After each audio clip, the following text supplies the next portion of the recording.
8 common airport mistakes na dapat mong iwasan, lalo na kung first time mong mag-international flight. Una ay yung late dumating sa airport. Dapat guys, at least 3 hours before ng flight nyo. Kung kaya ng 4 hours, mas okay. Dapat nandun ka na sa airport. Bakit po ba usually ganong kahabang oras ang kailangan? Kasi guys, kung halimbawa hindi pa kayo nakapag-check-in, may pila po yon. Tapos kapag mag-check-in ka ng mga bagahe, pila na naman po yon. At actually, isa po yun sa mga mahabang pila. Tapos kung hindi ka pa nakapagbayad ng travel tax, another pila na naman po yon. Ganun din sa immigration, pila po ulit yan. Tapos yung boarding po or pagsakay ng eroplano, ginagawa po siya 30 to 45 minutes before ng flight time ninyo. So kung halimbawa 6 AM ang flight nyo, mga 5:30 or 5:15, nagpapaboarding na po yan. At pag walang aberya, possible 6 AM sakto, makakalipad na kayo. Kaya imagine nyo guys kung halimbawang 2 hours before ng flight, dun pa lang kayo pupunta, gahol na po kayo nun. Kaya recommended talaga at least 3 to 4 hours before ng flight, nandun na kayo sa airport. Mas okay na pa-chill-chill ka na lang sa mga departure gates kesa yung naghahabol ka. Second ay mali ang terminal. May mga ganyan po na nagkakamali guys, especially kung first time. Kaya make sure po na i-double check nyo ang ticket nyo kung saang terminal po kayo. Kasi sa NAIA po, magkakahiwalay ang mga terminals. Kailangan mo pang sumakay ng taxi or ng Grab. Imagine kung rush hour pa yon. Kaya always double check yung ticket kung saan terminal kayo. Number 3 ay hindi naka-ready ang mga travel documents. For example, yung ticket po ninyo, yung hotel booking, visa, etc. So, pwede nyo naman pong isave yung mga yan kahit sa phone lang po ninyo. Mas okay nakasave na sa phone para just in case na walang data or walang signal, may mapapakita pa rin kayo. Especially yung passport nga pala, huwag kakalimutan. Number 4, hindi pag-fill up ng e-travel. So, ito po, napaka-common nito. Lagi ako nakaka-encounter na nakakalimot na mag-fill up ng e-travel. So required po yan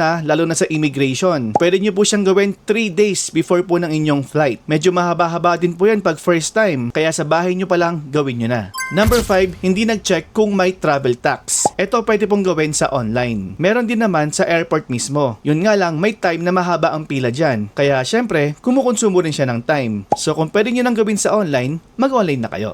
Number 6, hindi prepared sa baggage rules. Nabibigla sa excess baggage fee. Kasi pag sumobra po kayo dyan, per kilo po ang bayaran dyan sa airport. So talagang mapapamahal po kayo. Usually po, 4 hours before ng flight, yun na yung pinaka last time para makapag-add ng baggage allowance through online. Kaya i-double check po na maigi ang inyong bagahe, baka sobrang bigat, para bago siya mag-close sa online, makapag-add na kayo.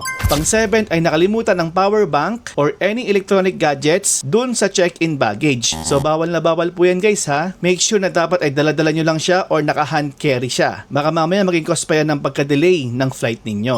At ang pinakahuli po ay hindi alam kung saan mag-check-in or magbo-boarding. So hanapin nyo lang po lagi guys yung inyong airline at yung flight number. Sa mga monitors po, makikita nyo naman yon kung saang counter or gate kayo pupunta. Pwede rin po kayo magtanong sa mga staff kasi for sure, i-assist naman nila kayo. So hopefully ay maiwasan nyo po itong 8 common airport mistakes para naman mas maging enjoyable at smooth ang inyong first international flight.